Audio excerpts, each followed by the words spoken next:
Assalamualaikum warahmatullahi wabarakatuh. Waalaikumsalam warahmatullahi wabarakatuh. Anak-anak Ustaz sekalian, apa kabar? Baik Ustaz. Baik Ustaz.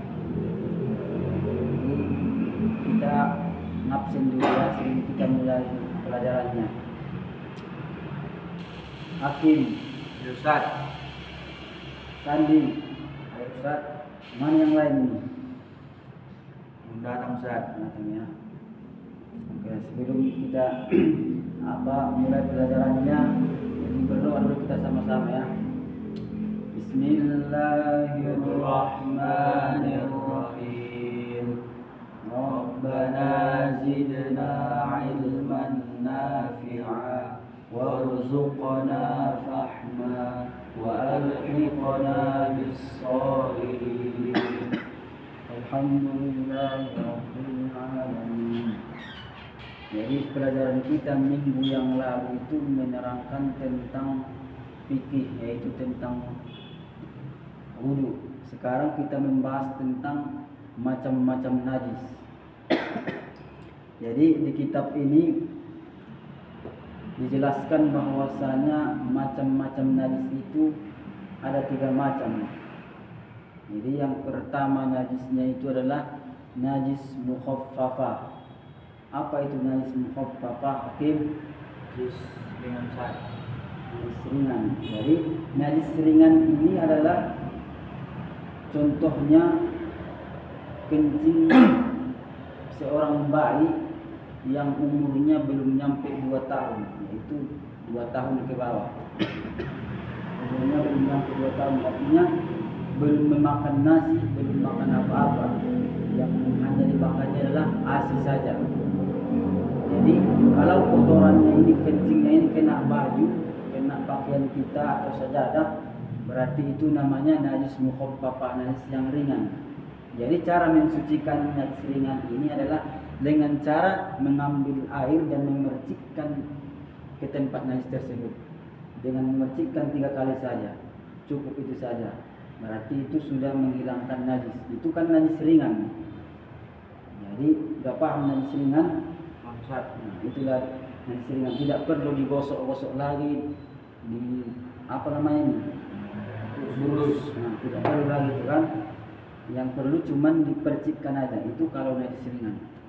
Yang kedua, najis mutawassithah. Apa itu najis mutawassithah? Najis pertengahan. Jadi najis pertengahan ini adalah najis di mana kencingnya orang dewasa yang sudah memakan nasi, pokoknya sudah bisa berjalan, sudah bisa tahu mana yang baik, mana yang buruk. Pokoknya yang belum dewasa pun udah dinamakan najis pertengahan. Artinya udah makan nasi, udah makan segala macam makanan ya. Jadi kalau dia dikencinginya pakaian kita atau sejadah kita, itu harus dibersihkan dengan air. Bagaimana contoh? Tai kucing lah, tai kucing kena ke sejadah. Jadi bagaimana cara membersihkannya itu? Jadi dibersihkan pakai air, dengan airnya itu air yang bersih, suci lagi mensucikan. Jadi dibersihkanlah itu berapa kali? Enggak harus berapa kali. Yang penting hilang itu baunya, hilang zatnya, hilang semua kotoran yang ada di situ. Enggak ada lagi baunya, rasanya, apanya situ. Pokoknya bersih dia. Airnya itu tidak boleh dicampur dengan sabun sebelum kita membersihkan itu. Contoh, kayak kucing ke tempat sejadah, jangan campur dulu air ini dengan sabun. Kalau dicampur air ini dengan sabun baru dibersihkan, tidak suci lagi namanya. Jadi air dulu baru dibersihkan, air toh nggak ada campuran baru dibersihkan tai kucing itu. Itu namanya suci lagi mensucikan. Baru kalau mau dibuat sabunnya terserah, setelah suci baru dibuat sabunnya biar harum kan. Nah, itu dia kalau najis mutawassithah. Paham najis mutawassithah ini? Yang ketiga, terakhir, najis mughalladhah, yaitu najis berat. Apa itu najis berat? Yaitu najis kotoran anjing dan babi ataupun anjing dan babi. Seluruh yang ada di tubuh anjing dan babi ini adalah najis berat. Jadi bagaimana cara mensucikan najis berat ini? Jadi cara mensucikan najis berat ini dengan mencampur air dengan tanah. Contoh, ada anjing minum di bejana atau di cangkir kita. Jadi bagaimana cara membersihkannya itu?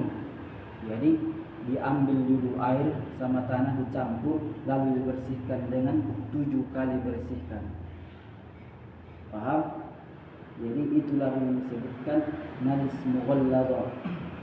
Apa itu dalilnya? Kata Nabi SAW, jika anjing menjilat bejana salah satu dari kalian maka cucilah 7 kali. Itulah dalil hadisnya. Begitu juga dengan pakaian yang kena najis, baik najis ringan, pertengahan. Kata Allah Subhanahu wa taala, "Wa thiyabaka fatahhir," dan bersihkan kalianlah, sucikan kalianlah pakaian kalian. Jadi itulah macam-macam najis tadi. Jadi Ustaz mau bertanya kepada kalian. Jadi apa tadi sandi najis mughalladah? Salah. Hakim, apa tadi najis mughalladah? Najis berat Ustaz. Najis berat. Jadi najis mughalladah itu najis berat. Jadi itulah macam-macam najis tadi. Yang pertama najis mukhaffafah, mutawassithah, yang ketiga najis mughalladah. Jadi ada kalian yang bertanya tentang najis yang 3 macam ini. Ustaz. Mau tanya Ustaz. Waktu pernah aku sholat Ustaz. Kayaknya sholat maghrib Ustaz. Waktu itu sholat aku tiba-tiba kayak ada dari atas jatuh kotoran Ustaz. Entah cicak itu pun tak tahu. Kayaknya cicak itu Ustaz. Kayak mana itu Ustaz? Masisanya sholat awal itu Ustaz. Jadi tai cicaknya ini basah atau kering? Yang waktu itu kayaknya basah Ustaz. Basah. Oh, tai cicak yang basah kena pakaian kita itu tidak sah lagi dibawa sholat. Jadi batalkan sholatnya lalu bersihkan najisnya itu.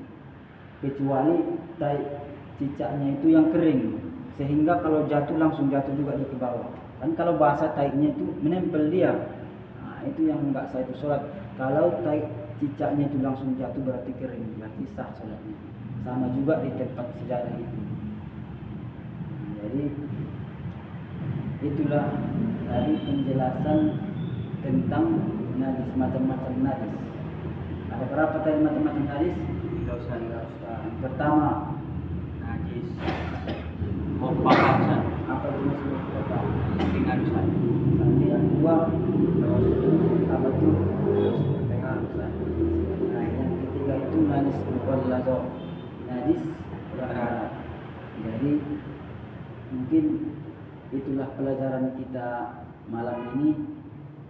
Ustaz kasih tugas untuk minggu depan tentang tentang sholat. Apa itu syarat-syarat sholat, rukun-rukun sholat. Oke. Jadi demikianlah yang dapat saya sampaikan. Assalamualaikum warahmatullahi wabarakatuh.